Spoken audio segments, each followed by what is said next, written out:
जय हिंद मेरे साथियों, अंत्योदय एकेडमी में आपका स्वागत है। साथियों, अंत्योदय एकेडमी मध्य प्रदेश लोक सेवा आयोग की मुख्य परीक्षा हेतु समर्पित एक संस्थान है। साथियों, यहाँ पर हम डेली मेंस प्रैक्टिस सीरीज़ 2019 के टेस्ट क्रमांक 14 जो कि हमारा हेल्थ एवं शिक्षा विषय का हुआ था, उसका डिस्कशन देखने जा रहे हैं। साथियों, यदि आपने हमारे चैनल को अभी तक सब्सक्राइब नहीं किया है तो कृपया सब्सक्राइब कर लें। साथियों, यदि आप अपनी एमपीपीएससी की परीक्षा को और ज़्यादा सुदृढ़ बनाना चाहते हैं तो हमारी टेस्ट सीरीज़ को ज्वाइन कर सकते हैं। साथ ही यदि आप 35 टेस्टों की श्रृंखला एवं उनके मॉडल उत्तर को प्राप्त करना चाहते हैं तो भी हमसे संपर्क कर सकते हैं। साथियों, हमने इतिहास विषय के 3 अंकीय प्रश्नों के लिए 1000 प्रश्नों का संग्रह किया है, जो कि केवल 199 रुपये में आप सभी के लिए उपलब्ध है। यदि आप इन सब पहलों के साथ जुड़ना चाहते हैं तो डिस्क्रिप्शन में और कमेंट बॉक्स में हमारे नंबर पिन किए गए हैं, इनसे संपर्क कर सकते हैं। और यदि आप हमारी इसी डेली मेंस प्रैक्टिस सीरीज़ को भी ज्वाइन करना चाहते हैं तो बेशक कर सकते हैं। तो चलिए बिना विलंब किए हुए अब प्रारंभ करते हैं हमारे 3 मार्कर प्रश्नों को। 3 मार्कर प्रश्नों में हमारा पहला प्रश्न था लैंगिक हिंसा। लैंगिक हिंसा को हमें 3 अंक में डिफाइन करना था। तो लैंगिक हिंसा को हम घरेलू हिंसा अधिनियम 2005 के अनुसार डिफाइन करेंगे। क्या होती है 2005 के अधिनियम के अनुसार? किसी भी प्रकार की बलात्, लैंगिक मैथुन, अश्लीलता, निम्न लैंगिक प्रवृत्ति, बलात्, लैंगिक संबंध आदि लैंगिक हिंसा के अंतर्गत आते हैं। यह परिभाषा दी है घरेलू हिंसा अधिनियम में लैंगिक हिंसा की। लैंगिक हिंसा घरेलू हिंसा की ही एक श्रेणी है। विवाह के पूर्व या विवाह से इतर बलात् लैंगिक संबंध भी इसी श्रेणी में आते हैं। इस तरह से आप लैंगिक हिंसा को यहाँ पर डिफाइन कर सकते थे। अब चलिए देखते हैं हमारे अगले प्रश्न को, जो कि था मानवाधिकार। मानवाधिकारों को हम यहाँ पर परिभाषित करेंगे। मानव अधिकार संरक्षण अधिनियम 1993 के अनुसार मानवाधिकार क्या है, हम देखते हैं परिभाषा। तो मानव अधिकार संरक्षण अधिनियम कहता है कि सामाजिक जीवन की वे दशाएं जो मानव को समाज एवं कानून सम्मत कार्यों को संपादित करने की पूर्ण स्वतंत्रता दें, मानव अधिकार कहलाते हैं। साथियों, मानव अधिकारों की सार्वजनिक घोषणा 10 दिसंबर 1948 को यूनाइटेड नेशनल महासभा के द्वारा की गई थी। साथियों, मानव अधिकारों के संरक्षण हेतु कुछ निकाय भी बनाए गए हैं, जैसे अंतर्राष्ट्रीय मानव अधिकार संरक्षण परिषद, राष्ट्रीय मानव अधिकार संरक्षण परिषद और राज्य मानव अधिकार संरक्षण परिषद। इस तरह से आप इन्हें इंक्लूड यहाँ पर कर सकते थे। अब चलिए देखते हैं हमारा अगला प्रश्न, जो कि था अनुसूचित जनजाति को यहाँ पर हमें परिभाषित करना था। अनुसूचित जनजातियाँ क्या होती हैं? संविधान के अनुच्छेद 342 में कहा गया है कि वे आदिवासी या आदिवासी समुदाय जिन्हें राष्ट्रपति महोदय द्वारा एक सार्वजनिक अधिसूचना के द्वारा घोषित किया गया है कि ये अनुसूचित जनजाति कहलाएंगे, वे लोग ही अनुसूचित जनजाति के अंतर्गत आते हैं। इस तरह अनुच्छेद 366 के 25वें खंड में इनकी परिभाषा भी दी गई है। अनुच्छेद 16 कहता है कि अनुच्छेद 16 का सेक्शन 4 कहता है कि अनुसूचित जनजातियों के लिए कुछ विशेष प्रावधान भी किए जाएंगे। यह अनुसूचित जनजातियों के अंतर्गत आप ये लिख सकते थे। और यहाँ पर आप लिख भी सकते थे कि मध्य प्रदेश में सबसे ज़्यादा अनुसूचित जनजाति कौन सी है और भारत में सबसे बड़ी कौन सी है, ये भी लिख सकते थे। या जनगणना के अनुसार इनका कितना प्रतिशत है वह भी यहाँ पर इंक्लूड कर सकते थे। चलिए आगे चलते हैं। अगला प्रश्न हमारा था आईटी एक्ट की धारा 66A क्या है? 66A क्या कहती है आईटी एक्ट की धारा, ये हम यहाँ पर देख लेते हैं। तो आईटी एक्ट की धारा 66A कहती है कि पुलिस को यह अधिकार है कि इंटरनेट या अन्य सोशल मीडिया पर यदि कोई आपत्तिजनक पोस्ट डाली जाती है तो जिसने यह पोस्ट डाली है उसे पुलिस गिरफ्तार कर सकती है उस आपत्तिजनक जानकारी के आधार पर। हालांकि इस धारा को बाद में सुप्रीम कोर्ट द्वारा पूर्णतः निरस्त कर दिया गया। इस तरह से आप इस एक्ट की धारा को लिख सकते थे। ये कुछ ऐसे प्रश्न होते हैं जो कि कुछ टफ प्रवृत्ति के होते हैं, तो इन पर आप ज़्यादा ध्यान ना दें। जो सामान्य रेगुलर प्रश्न हैं उन पर ही ज़्यादा ध्यान दें। अगला प्रश्न था उपभोक्ता अधिकार संरक्षण परिषद। ये क्या होती है? उपभोक्ता अधिकार संरक्षण परिषद एक ऐसी परिषद होती है जो उपभोक्ताओं के अधिकार को संरक्षित करती है। स्थापना कैसे होती है इसकी? तो उपभोक्ता अधिकार संरक्षण अधिनियम 1986 के अंतर्गत स्थापित यह एक वैधानिक निकाय है। उपभोक्ता संरक्षण अधिकार परिषद बहुत सारे स्तर पर गठित की जाती है, जैसे केंद्रीय स्तर पर धारा 4 के अनुसार, राज्य स्तर पर धारा 7 के अनुसार और जिला स्तर पर धारा 8A के अनुसार उपभोक्ता अधिकार संरक्षण परिषद को स्थापित किया जाता है। इनके कार्यों की बात करें तो उपभोक्ता के अधिकारों का संरक्षण करना और उपभोक्ता जो भी शिकायतें करते हैं उनका जल्दी से जल्दी निपटान करवाना इनकी ही कार्य के अंतर्गत आता है। इस तरह से आप इसे लिख सकते थे। इस प्रकार हमारे 3 मार्कर प्रश्न अंत होते हैं और अब हम चलते हैं 6 मार्कर प्रश्नों की ओर। साथियों, आपने यदि हमारे चैनल को अभी भी सब्सक्राइब नहीं किया है तो कृपया सब्सक्राइब करें, क्योंकि यहाँ से हम बहुत ज्ञानवर्धक एवं लाभकारी वीडियो आपके लिए निरंतर उपलब्ध कराते रहते हैं। हमारा पहला 6 मार्क का प्रश्न था पोक्सो अधिनियम। पोक्सो अधिनियम के इसके प्रमुख प्रावधान बताने थे, तो हम सबसे पहले छोटा सा इंट्रो लिख देते हैं। सबसे पहले पोक्सो का हम इसमें फुल फॉर्म ही बताएंगे। तो क्या होता है? Protection of children from sexual offence act 2012। ये हमने यहाँ पर फुल फॉर्म लिख दी। इसका उद्देश्य क्या है? तो बच्चों के प्रति होने वाले यौन उत्पीड़न और यौन शोषणों को रोकना इसका उद्देश्य है। इस तरह से आप इसे लिख सकते थे। आगे देखते हैं इसके कुछ प्रावधान। तो इसमें प्रावधान किया गया है कि 12 साल तक की बच्चियों से यौन शोषण पर मौत की सजा होगी। यह संशोधन अप्रैल 2018 में ही जोड़ा गया है। धारा 7 एवं धारा 8 पोक्सो अधिनियम की कहती है कि यदि बच्चों के या बच्चियों के गुप्तांगों से छेड़छाड़ की जाती है तो उस पर 5 से 7 साल तक की सजा सुनाई जाएगी।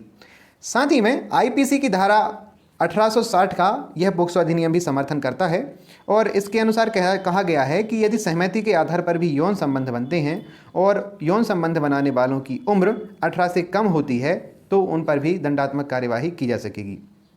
18 वर्ष से कम उम्र के बच्चों के साथ यदि कोई यौन शोषण करता है तो इस अधिनियम के अंतर्गत कार्यवाही की जाएगी। यह अधिनियम एक विशेष न्यायालय में कैमरे के समक्ष सुनवाई पर अपना नियम बनाता है, अर्थात इसके द्वारा किसी भी न्यायालय में कैमरे के समक्ष सुनवाई की जाएगी। इस तरह से आप इसे लिख सकते थे। हमारा अगला प्रश्न देखें तो अगला प्रश्न था भारत में घरेलू हिंसा के कारणों को स्पष्ट कीजिए। तो घरेलू हिंसा के कारण हम यहाँ पर बताएंगे, परंतु उससे पहले एक छोटा सा इंट्रो लिखेंगे। घरेलू हिंसा एक सामाजिक बुराई है और यह महिलाओं के खिलाफ विभिन्न रूपों में की जाती है। इसके निम्नलिखित कारण हैं। अब हम यहाँ पर बिंदुवार रूप से कारण लिख देंगे, जैसे दहेज ना मिलना या कम दहेज मिलना, विवाह पूर्व प्रेम संबंधों की आशंका। बहुत मामलों में यह होता है कि पुरुष महिला के विवाह से पूर्व जो प्रेम संबंध होते हैं उन पर शंका करते हैं। यौन उत्पीड़न का विरोध, महिला के द्वारा पुरुष की आक्रामकता का विरोध करने पर लैंगिक हिंसा एवं महिला एवं घरेलू हिंसा के बहुत सारे केसेस सामने आते हैं। लगातार कन्याओं का जन्म होना, हमारी सामाजिक रूढ़ियाँ इस बात को स्वीकार नहीं करती हैं कि ज़्यादा से ज़्यादा कन्याओं का जन्म हो, इस कारण भी महिलाओं के साथ लैंगिक हिंसा की जाती है। साथ ही में परिवार का बेरोजगार होना, यदि पति बेरोजगार है तो महिला के साथ घरेलू हिंसा की जाती है, क्योंकि दिन दिन होने वाले झगड़े इसका कारण बनते हैं। साथ ही में यदि पति बेरोजगार होता है और महिला किसी रोजगार में सम्मिलित रहती है तो हमारे पितृसत्तात्मक समाज पर यह ठेस लगती है कि महिला की कमाई पर पुरुष पल रहा है। इस तरह उसके पुरुषत्व पर बहुत ठेस लगती है और यह भी घरेलू हिंसा का कारण बनता है। साथ ही में महिलाओं का उन्मुक्त स्वभाव भी बहुत सारे पुरुषों को नहीं जचता है, यह भी लैंगिक हिंसा का कारण बनता है। साथ ही में पति का शराबी होना एक सीधा कारण है। इस तरह से आप घरेलू हिंसा के कारणों को यहाँ पर लिख सकते थे। पितृसत्तात्मक व्यवस्था कहीं ना कहीं घरेलू हिंसा की जड़ है, क्योंकि महिला की समृद्धि को पुरुष अपने पुरुषत्व पर घात मानता है।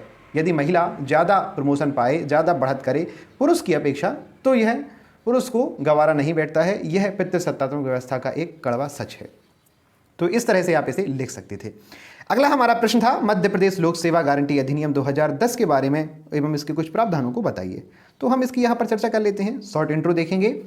मध्य प्रदेश में नागरिकों को लोक सेवाओं की उपलब्धता की गारंटी प्रदान करने के लिए इस अधिनियम में 11 धाराओं का प्रावधान किया गया है तथा इस प्रकार का अधिनियम पारित करने वाला मध्य प्रदेश देश का प्रथम राज्य है। यह हमने छोटा सा इंट्रोडक्शन दे दिया। अब देखते हैं इसकी अन्य बिंदुओं को। इस अधिनियम में विभिन्न विभागों की लगभग 400 से अधिक सेवाएं अधिसूचित की गई हैं। निश्चित समय में सेवा प्राप्त करना व्यक्तियों का अधिकार है। इस अधिनियम के द्वारा यह घोषणा की गई है। यदि आपने शिकायत की और आपको सूचना ना मिली तो इस पर प्रथम अपीलीय अधिकारी के पास आप 30 दिन में शिकायत लिखवा सकते हैं। साथ ही में यदि 30 दिन के बाद भी आपको सूचना प्राप्त नहीं होती है या सेवा प्राप्त नहीं होती है तो द्वितीय अपीलीय अधिकारी के पास आप 60 दिन के बाद अपील कर सकते हैं। साथ में यहीं पर द्वितीय अपीलीय अधिकारी को भी पुनरीक्षण की अधिकारिता प्रदान की गई है। इस तरह से आप इसे भी लिख सकते थे।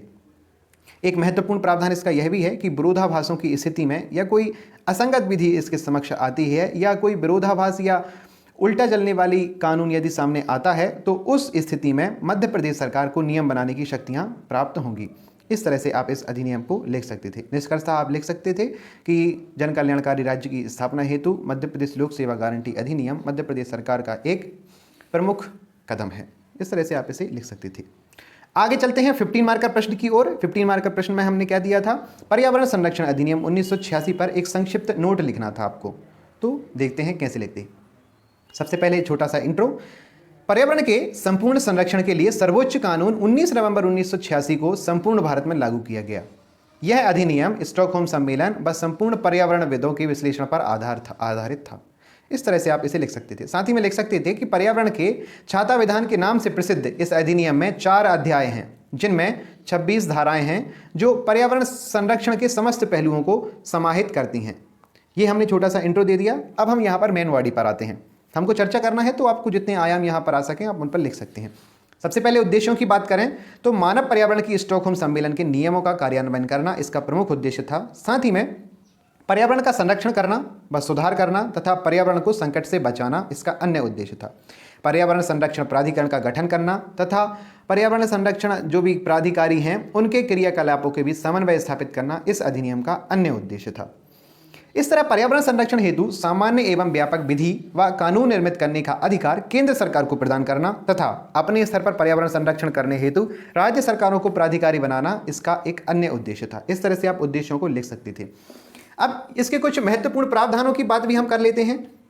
तो प्रावधानों की बात करें तो धारा 3 कहती है कि केंद्र सरकार के पास बहुत सारी शक्तियां होंगी। क्या क्या होंगी कि वह राज्य सरकार के कार्यों का नियमन कर सकेगा, साथ ही में पर्यावरण की गुणवत्ता के मानक निर्धारित कर सकेगा, साथ ही में पर्यावरण प्रदूषण की रोकथाम हेतु कार्य कर सकेगा और औद्योगिक स्थलों का नियंत्रण कर उन्हें बंद करने का भी निर्देश दे सकता है। साथ ही में जल वायु का विश्लेषण आदि करने की शक्तियां भी केंद्र सरकार के पास होंगी। ये धारा 3 कहती है। धारा 3 बहुत ज़्यादा ब्रॉड है। धारा 5 ये कहती है कि हरित प्राधिकरण की पास आप अपील कर सकते हैं इस संबंध में, यदि कोई पर्यावरण प्रदूषण करता है तो। पर्यावरण प्रदूषण के संबंध में नियम बनाने की शक्तियां केंद्र सरकार के पास ही हैं। साथ ही में नमूना लेने की शक्ति भी रहेगी केंद्र सरकार के पास एवं अन्य सरकारी प्राधिकरणों के पास। धारा 16 कहती है कि यदि कंपनियों के द्वारा कोई अपराध किए जाते हैं तो उनके प्रमुख मालिक जो होंगे CEO उन पर भी कार्यवाही की जाएगी। सबसे मुख्य बात यह है कि इस कानून के उल्लंघन पर 5 साल की सजा हो सकती है और 1 लाख रुपए तक का जुर्माना या दोनों ही अधिरोपित किए जा सकते हैं। इसलिए पर्यावरण संरक्षण जरूरी है। आगे चलते हैं, अब देख लेते हैं इसकी विशेषताओं को। विशेषताओं में क्या लिख सकते हैं, खतरनाक फैक्ट्रियां, परिसंकटमय पदार्थों तथा पर्यावरण आपदाओं को स्पष्ट रूप से परिभाषित किया गया है। साथ ही पर्यावरण प्रदूषण को मात्र जलवायु तक सीमित नहीं रखा है बल्कि इसको और ज़्यादा विस्तार दिया गया है। साथ ही में प्रदूषण यदि करता है कोई तो उसके लिए सख्त दंड का प्रावधान किया गया है। केंद्रीय सरकारी प्रदूषणकारी उद्योगों को निर्देशित एवं बंद करने की शक्तियां दी गई हैं। साथ ही में व्यक्तियों व कंपनियों के साथ सरकारी विभागों को भी इस अधिनियम के दायरे में लाया गया है। यह इसकी एक अन्य महत्वपूर्ण विशेषता है। इस तरह से आप इस प्रश्न के उत्तर को लिख सकते थे। साथ ही में एक छोटा सा निष्कर्ष भी दे सकते थे कि पर्यावरण को संरक्षित करने के लिए यह केंद्र सरकार का एक बहुत अच्छा कदम है, जिसमें कि कुछ कमियों को नकार दिया जाए तो यह पर्यावरण संरक्षण की दिशा में एक मील का पत्थर साबित होगा। इस तरह से आप इसका निष्कर्ष भी दे सकते थे। आपको यह वीडियो कैसा लगा कमेंट में ज़रूर बताएं। साथ में हमारे चैनल को सब्सक्राइब जरूर करें। धन्यवाद। जय हिंद, जय भारत।